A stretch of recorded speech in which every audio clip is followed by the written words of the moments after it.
few weeks ago, I released a video querying whether or not Chinese digital watches were any good. The end of that video wasn't exactly conclusive, but I wasn't close-minded about it either way. One comment did suggest looking into SANDA as a brand to further my research, and it just so happens that I already had a watch from the brand to review, the 3192.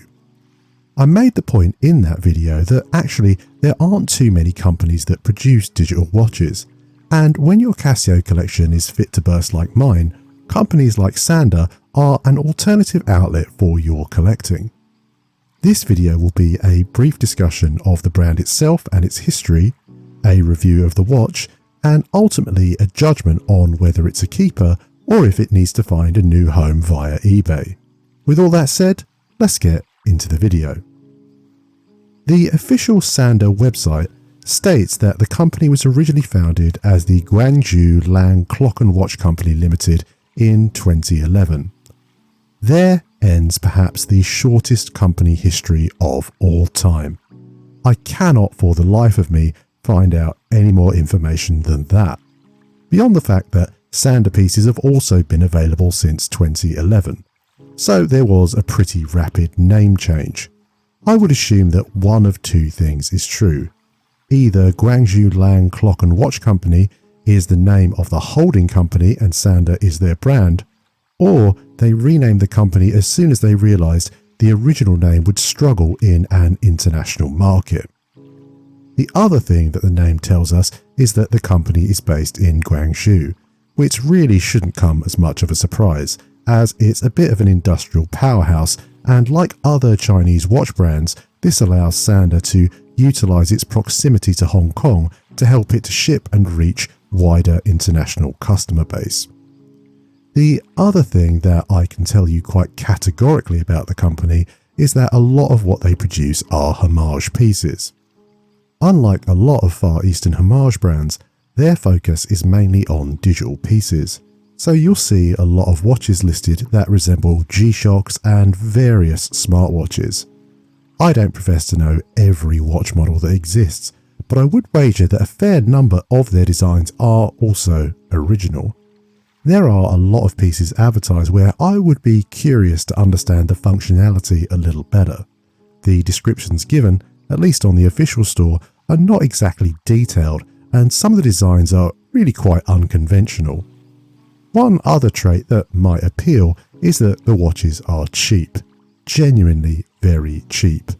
At full RRP on the official website, the most expensive model they advertise for men is $40 and the cheapest is $15. That's not to mention that I can say with absolute certainty that you could pick up those same watches for even less elsewhere. The watch in question, the 3192 from SANDA, is also a homage, this time for the Citizen JG 2108-52W, an officially licensed Star Wars themed digital piece that is part of a wider product range all themed around a galaxy far, far away. These are busy aesthetically, but are very unique in terms of their use of colour and dial layouts, and if you happen to be a Star Wars fan, there's that extra associated appeal. The problem with the range is that the cost of entry is too high for most people. At the time of writing, the model in question was selling for around $270. That's a lot to ask for a watch that doesn't have much more functionality than a basic Casio piece that would cost less than a tenth of that asking price, even if you do really like the look of it.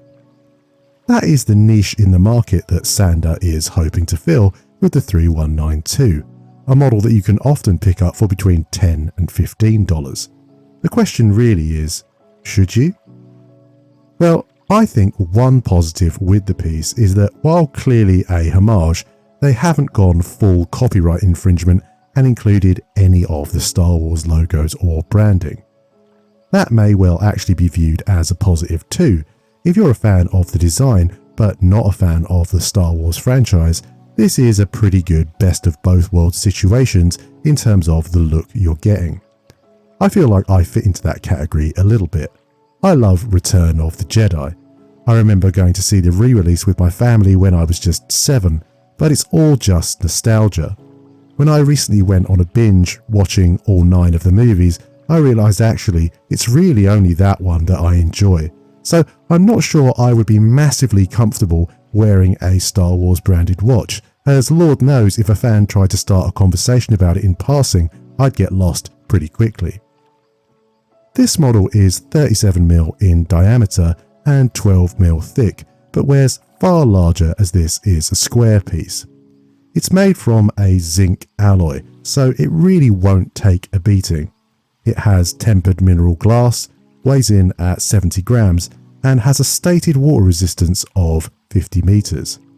I am weighing up getting a water pressure tester for the channel, but in this case I can only say that there is no way I would be willing to put that 50 meters to the test. It's certainly not a premium set of specifications, but at this low price point, I don't think anyone was really expecting it to be.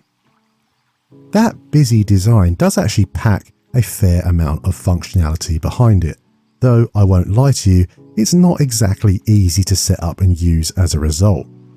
It really doesn't help that some of the features only seem to be explained in Chinese. The main functions are advertised in the red block on the dial. This watch is an Ani Digi, with digital and analog displays that can track 2 time zones at once.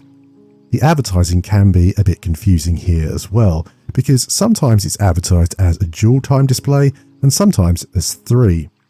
If there is functionality for a third, I can't say that I've found it. It has a stopwatch, alarm and calendar functionality, as well as a low power indicator, but I haven't had the watch for long enough to really put that to the test. It also boasts temperature functionality.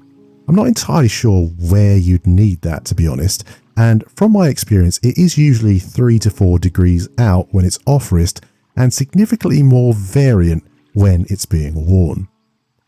Now, you may have noticed that compared to a normal video from me, there aren't as many wrist shots of this piece, and there's a pretty good reason for that.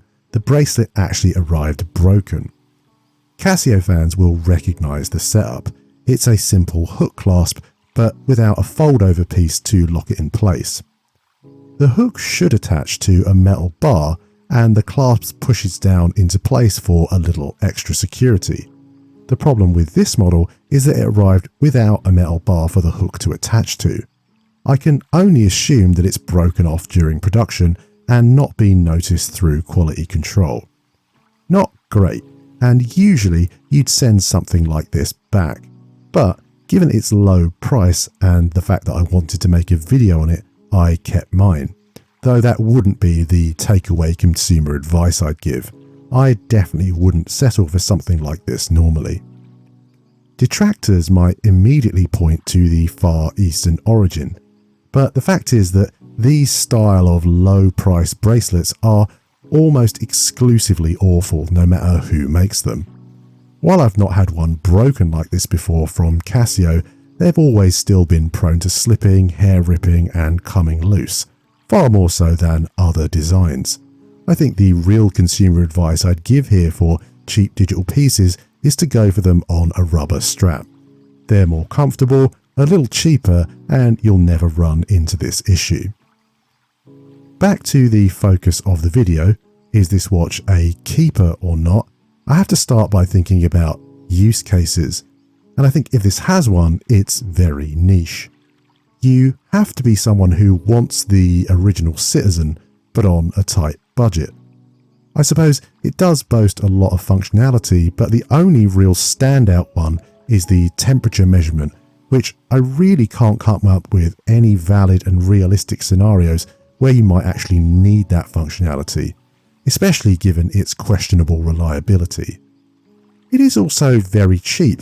If you're into collecting digital watches, there isn't a huge amount of risk involved here, and I would say that I've had a fair number of you comment that you've owned multiple SANDA pieces and have found them to be affordable and in some cases reliable.